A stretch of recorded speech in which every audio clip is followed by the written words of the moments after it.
Hi everyone, Assalamu alaikum. Welcome back to my channel Yumyum recipes. আপনাদের সাথে আমি আবারও চলে এসেছি আজকে একটা স্ন্যাক্স আইটেম শেয়ার করতে। আর এটা হচ্ছে নুডলস পাকোড়া। এটা খেতে কিন্তু খুবই মজা এবং ক্রিস্পি এবং এটা যে কোনো সময় ঝটপট আপনারা আপনাদের বাসায় তৈরি করে ফেলতে পারেন। এটা তৈরি করতেও খুবই কম ইনগ্রিডিয়েন্টসের প্রয়োজন হয়, তাই আমার মনে হচ্ছে আপনাদের কাছে রেসিপিটি খুবই ভালো লাগবে। যদি ভালো লেগে থাকে অবশ্যই কিন্তু লাইক দিতে ভুলবেন না, আর যারা আমার চ্যানেলটি সাবস্ক্রাইব করেননি অবশ্যই কিন্তু সাবস্ক্রাইব করে আমার পাশে থাকবেন। তো চলুন আমার আজকের রেসিপিটি শুরু করা যাক। তো আমার এই রেসিপিটির মেইন ইনগ্রিডিয়েন্টস হচ্ছে ইনস্ট্যান্ট নুডলস। তো আমি এখানে 2 প্যাকেট ইনস্ট্যান্ট নুডলস নিয়ে নিচ্ছি। এটা যে কোনো ব্র্যান্ডের আপনারা ব্যবহার করতে পারবেন। আর নুডলস 2টা নিয়ে আমি নুডলস 2টাকে আপনারা দেখতে পাচ্ছেন আমি একটু ভেঙে নিচ্ছি, কারণ ভেঙে একটু ছোট করে নিলে এটা তৈরি করতে আমার সুবিধা হবে। এখন আমি দিয়ে দিচ্ছি একটা প্যানে পরিমাণ মতো পানি, এবং পানিটাতে যখন বলক চলে আসবে তখন আমি নুডলসগুলো দিয়ে দেব সিদ্ধ করার জন্য। তো এখন আমি নুডলসটাকে সিদ্ধ করে নেব, তবে খুব বেশি এটাকে সিদ্ধ করতে হবে না, একদম নরম করা যাবে না। মোটামুটি 2-3 মিনিটের মতো এটাকে রান্না করলেই এটা সিদ্ধ হবে। ততটুকুই আমার নুডলস পাকোড়াটা তৈরির জন্য একদম পারফেক্ট। তো দেখতে পাচ্ছেন এটা মোটামুটি সিদ্ধ হয়ে গেছে। আমি 3 মিনিটের মতো এটাকে জাল করেছিলাম। তো এখন আমি এটাকে নামিয়ে নিচ্ছি, এবং নামিয়ে আমি এটার পানিগুলা যাতে একদম ঝরে যায় সেজন্য আমি একটি স্ট্রেইনারের মধ্যে নিয়ে নিয়েছি। এখন আমি নিচ্ছি একটি মিক্সিং বোল, আর এই মিক্সিং বোলে প্রথমে আমি নিয়ে নিচ্ছি 1 কাপ পেঁয়াজ কুচি। আর এই পেঁয়াজ কুচিটা আমি একটু মিহি করেই কুচি করার চেষ্টা করেছি। এরপরে আমি দিয়ে দিচ্ছি গ্রিন চিলি আমি এখানে 4টা নিয়েছি। 4টাকে একদম ছোট ছোট করে কেটে নিয়েছি। আপনারা যদি ঝালটা কম খান একটু কম ব্যবহার করলেও চলবে। এখন আমি দিয়ে দিলাম 1/2 টিস্পুন লবণ, দিয়ে দিচ্ছি 1 টিস্পুন হলুদের গুঁড়া। এরপরে আমি দিয়ে দেব 1 টিস্পুন লাল মরিচের গুঁড়া, এটাও কম বেশি করতে পারবেন ঝাল অনুযায়ী।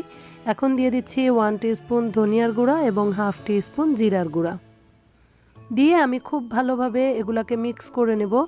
একটু যখন মিক্স করি তখন একটু কচলে এটাকে খুব ভালোভাবে মিক্স করে নিয়েছি, তাতে পেঁয়াজটা একটু নরম হয়ে যাবে, এতে আমার একটু সুবিধা হবে। এরপরে যে আমার ইনস্ট্যান্ট নুডলসের সাথে যে প্যাকেট মশলাগুলো থাকে, 2টা নুডলসের সাথে 2টা মশলা ছিল, 2টাই আমি ইউজ করব। তো দিয়ে দিচ্ছি সেই মশলাগুলা দিয়ে, এবং আমি আবারও খুব ভালোভাবে মিক্স করে নিচ্ছি।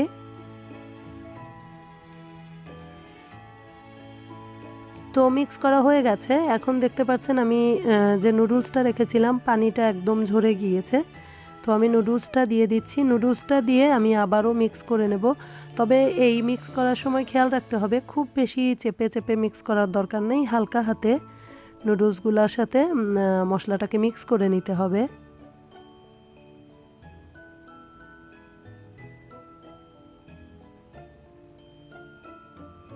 তো এরপরে আমি এখানে দিয়ে দিচ্ছি একটা ডিম।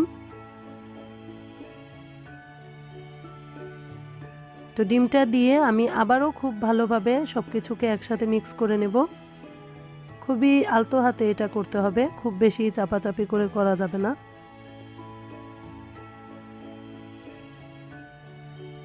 তো আমার মিক্স করা হয়ে গেছে। এখন আমি এখানে দিয়ে দেব 4 টেবিল স্পুন কর্নফ্লাওয়ার।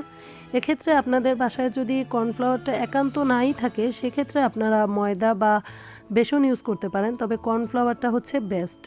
এরপর আমি দিয়ে দিয়েছি কোরিয়েন্ডার লিভ, এখানে প্রায় 1/2 কাপের মতো আছে। আর আমি দিয়ে দিচ্ছি সামান্য ব্ল্যাক পেপার প্রায় 1 টিস্পুনের মতো আমি দিয়েছি।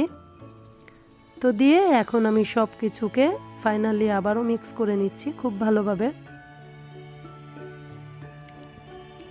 তো আমার এটা রেডি হয়ে গেছে পাকোড়াটা তৈরি করার জন্য।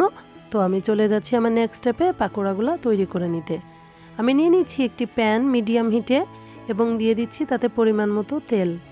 আর এই তেলটা দেওয়ার সময় খেয়াল রাখতে হবে যেন পাকোড়াগুলা অর্ধেকটা তেলের মধ্যে ডুবে থাকে, এই পরিমাণে তেল দিলেই হবে, কারণ আমাদের পাকোড়াগুলোকে ডুবো তেলে ভাজতে হবে না। তো তেলটা যখন গরম হয়ে আসছে তখন আমি দিয়ে দিচ্ছি একটা একটা করে পাকোড়া।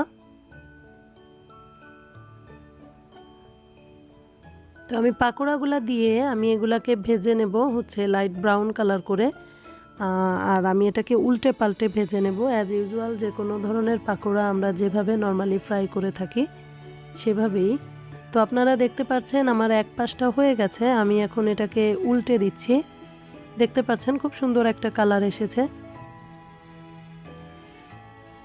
তো আমি সবগুলোকে উল্টে দিয়ে আমি আবারও কিছুক্ষণের জন্য পাকোড়াগুলোকে ভেজে নেব।